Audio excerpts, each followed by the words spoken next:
If you want to wirelessly cast to your ViewBoard, we're going to use an app called vCast Receiver. You can see it right here on the ViewBoard OS. So go ahead and open it.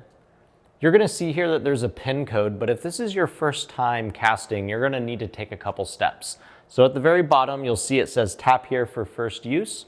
We're just going to touch that, and it's going to give you directions for how to get started. The first and probably the most important thing is that whatever wireless network or whatever network the board is connected to, your teacher device needs to be on that same network. If it's on a different network, you're not going to be able to cast. The second thing is that you're going to need to download an app called vCast Sender. Now you can download this app by going to the URL that's displayed on your board, just by typing it in a browser. When you go to that page, it's going to ask for a pin code. Just type the pin code that you see there. Now we already have vCast Sender downloaded on our MacBook here.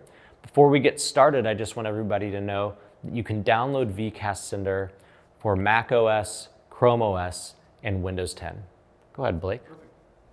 So here we have our laptop with vCast Sender installed. As Dan stated earlier, what we have to do is enter the pin code that I get from the ViewBoard.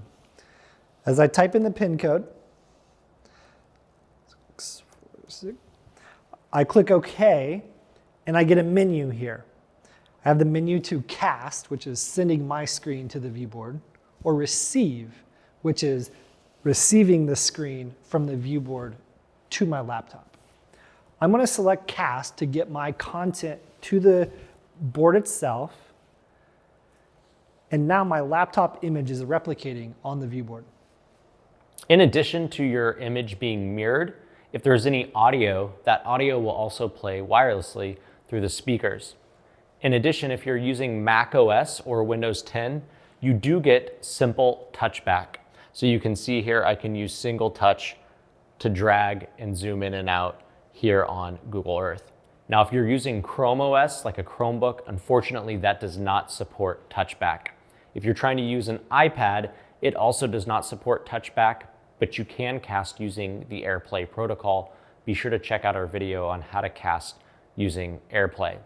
Now, when you're casting like this, if you ever close the vCast Sender app, it'll immediately disconnect, or you can click the X in the bottom right corner to disconnect casting. Now, we recommend this for teachers.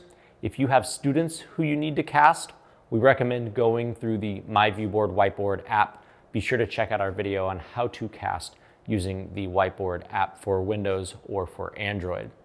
Finally, we want to make sure that you understand when you're casting it is using a lot of network resources. So we don't recommend casting for super long periods of time. For example, if you're showing a movie, it's better to plug your laptop in hardwired than try to run it wireless the entire time. We hope you found that useful. Very easy to get started with casting. Just open the vCast Receiver app, follow those steps, and you can get started.